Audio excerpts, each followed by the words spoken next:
नमस्कार,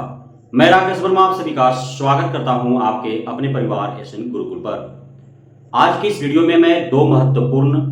पत्रों का जिक्र करूंगा। पहला जो पत्र है वह है सामान्य प्रशासन विभाग के द्वारा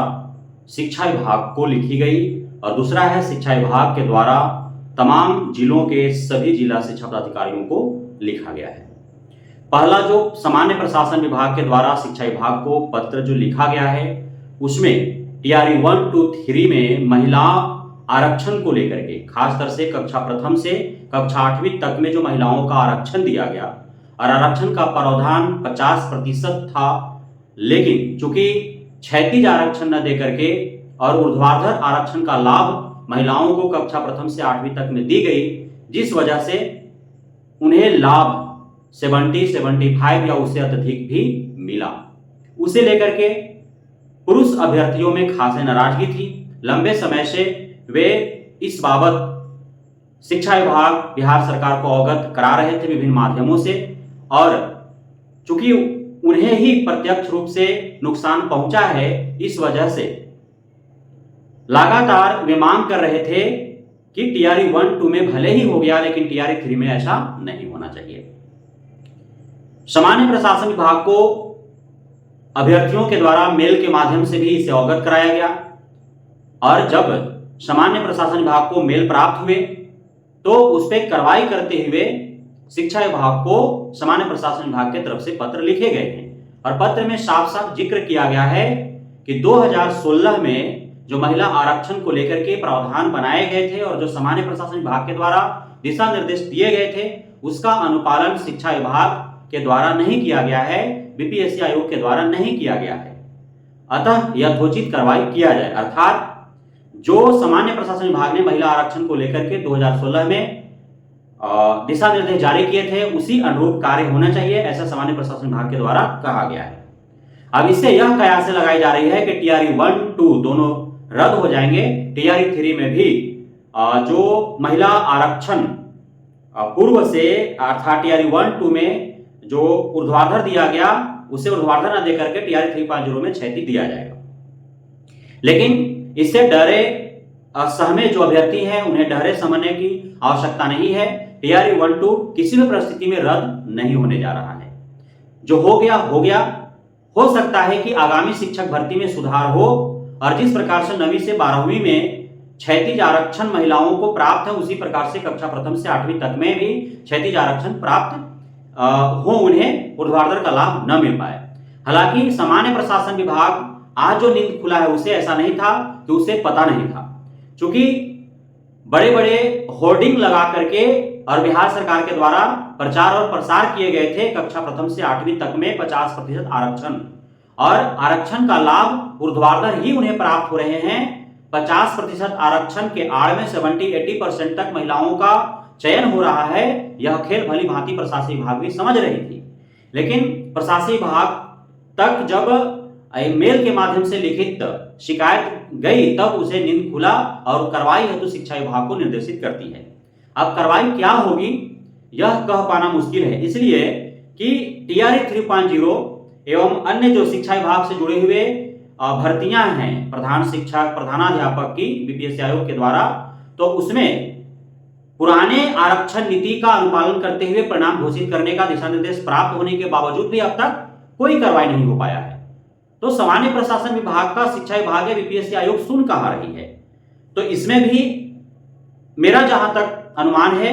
कि सामान्य प्रशासन विभाग के द्वारा जो निर्देशित किया गया है, जैसा कि पूर्व में भी बीपीएससी आयोग और शिक्षा विभाग अवहेलना कर रही है, हो सकता है कि इसमें भी नजरअंदाज कर दे और जो हो गया। हम और आप सिर्फ चिल्लाते रहे, एक दूसरे से आरोप प्रत्यारोप करते रहे, लड़ते झगड़ते रहे, लेकिन सरकार विभाग जो चाह रही है वही कर रही है और वही होते रहेगी। लेकिन जहां तक पुरुषों का मांग है वह भी जायज है। महिलाओं को 50% आरक्षण के आड़ में अत्यधिक लाभ पहुंचाए गए, जिसका प्रत्यक्ष नुकसान पुरुषों को हुआ है। यह भी शिक्षा विभाग और बीपीएससी आयोग को संज्ञान में लेते हुए और उस पर यथोचित कार्रवाई करनी चाहिए। दूसरा जो पत्र है वह है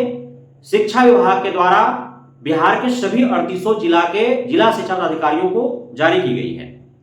इसमें जो अभी वर्तमान में सरकारी विद्यालयों में जो अनैतिकता असामाजिकता जो देखी जा रही है उसे लेकर के यह पत्र जारी किया गया है। इसमें खास तौर पर जो वर्णन किया गया है वह जींस टी शर्ट में जो शिक्षक या शिक्षिकाएं जा रहे हैं उस पर नकेल कसने के लिए निर्देशित किया गया है। चूंकि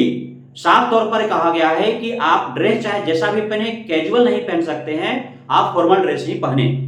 jeans T shirt casual dress है, वो आप पार्टी में जाएं, आप मॉल में घूमने जाएं, आप पार्क में घूमने जाएं, आप बाजार जाएं, मार्केट जाएं, आप भीतर में घूमें। लेकिन विद्यालय में आप जा रहे हैं, कार्यालय में आप जा रहे हैं, तो फिर आपको कैजुअल ड्रेस वहां पे नहीं चलेंगे, आपको फॉर्मल ड्रेस ही पहनने होंगे। हालांकि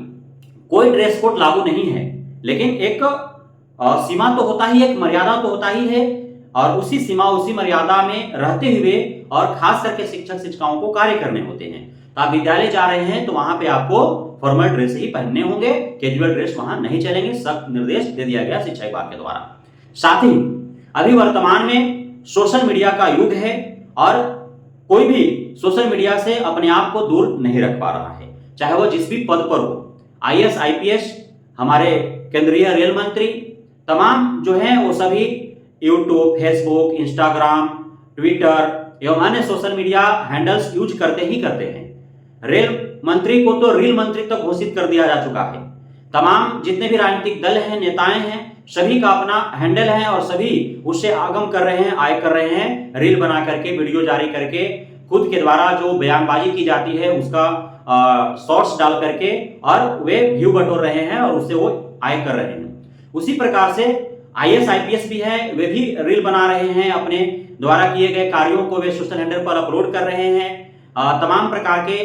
जो है वो कार्य कर रहे हैं सोशल मीडिया के ऊपर और उससे एक्स्ट्रा इनकम कर रहे हैं। तो जब नेता, मंत्री, विधायक, सांसद IAS IPS कर रहे हैं तो भला शिक्षक शिक्षिका कैसे उससे दूर रह सके। तो यह भी जो विद्यालयों में पढ़ा रहे हैं उसका नाच करके, गा करके, बोल करके, जैसे भी जिसको अच्छा लग रहा है उस हिसाब से वे कर रहे हैं। उसका रिकॉर्डेड वीडियो जो है वो ट्विटर पर, फेसबुक पर, यूट्यूब पर, इंस्टा पर वो डाल रहे हैं और उससे उनका एक्स्ट्रा इनकम हो रहा है। वहां तक शिक्षा विभाग जो है वो कुछ ज्यादा जो है वो ठोस कदम उठाने को नहीं दिख रही है, उस पर बहुत अधिक सख्ती नहीं है। लेकिन जो आज देखे जा रहे हैं, कभी भी नाच, गाना, सांस्कृतिक प्रोग्राम या अन्य अनैतिक जो है अश्लील गानों पर डांस वगैरह प्रोग्राम जो है देखे जा रहे हैं, तो इस पर नकेल कसने हेतु शिक्षा विभाग के द्वारा सख्ती बरतने से जुड़े हुए जो है निर्देशित किया गया है, पत्रांक जारी किए गए हैं। साफ साफ लिखा हुआ है कि जो तय रूटीन है,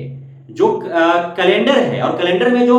दर्शाया गया है कि साल में कौन कौन से तिथि को आप सांस्कृतिक कार्यक्रम विद्यालयों में कर सकते हैं, कब आपको नृत्य करवाने हैं, करने हैं, कब आपको गाना गाने हैं, गवाने हैं, कब किस प्रकार से खेलकूद करवाने हैं। तो यह सभी एक साल का जो कैलेंडर बनता है उस कैलेंडर में वर्णित होता है, तो उसी अनुरूप आपको करने हैं। जब मन तब आप अपना शौक पूरा करने हेतु नाच गाना का प्रोग्राम ऑर्गेनाइज करके और फिर आप मस्ती नहीं कर सकते हैं।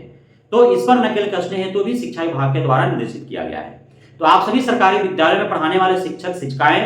अब आपको मर्यादित जीवन जीने की ओर अग्रसर होना होगा, खुद को उस अनुरूप ढालना होगा और सामान्य जो जीवन है उससे विद्यालय में जो आप वर्किंग पीरियड में होते हैं उस समय का जीवन को आप बदला सा खुद को रखना होगा, तभी जाकर के आप सुरक्षित हैं। अन्यथा की स्थिति में जिस प्रकार से आप जहां अन्य जगहों पर जाते हैं CCTV की निगरानी में रहते हैं, तो आप विद्यालयों के अधीन सोशल मीडिया के निगरानी में रहते हैं, चारों तरफ से आप घिरे हुए हैं, आपके द्वारा कोई भी अनैतिक व्यवहार किया जाता है, कोई भी भूल चूक होता है, आप जींस टी शर्ट पहन करके विद्यालय चले जाते हैं, आप कैजुअल ड्रेस में विद्यालय चले जाते हैं, आप कभी भी उस प्रकार से मस्ती मजाक करते हुए पाए जाते हैं, और यदि उसका कोई भी, चाहे आपका सहयोगी शिक्षक ही क्यों ना हो, छात्र छात्राएं ही क्यों ना हो, या फिर इर्द गिर्द के जहां पे विद्यालय है वहां के आसपास के कोई लोग क्यों ना हो, यदि उसको वीडियो बना करके, फोटो खींच करके सोशल मीडिया पर डाल देते हैं, ट्विटर पर शिक्षा विभाग के अधिकारियों, शिक्षा मंत्री को टैग करके, एजुकेशन डिपार्टमेंट को टैग करके यदि उस वीडियो फोटो को वायरल करवा देते हैं तो फिर आप पर कार्रवाई हो जाती है। इसलिए आपको बचते बचाते सारे कार्य करने हैं। बहुत बहुत धन्यवाद आप सभी साथियों का हमारे साथ जुड़े रहने के लिए, बने रहने के लिए, इतना प्यार देने के लिए, भरोसा बनाए रखने के लिए।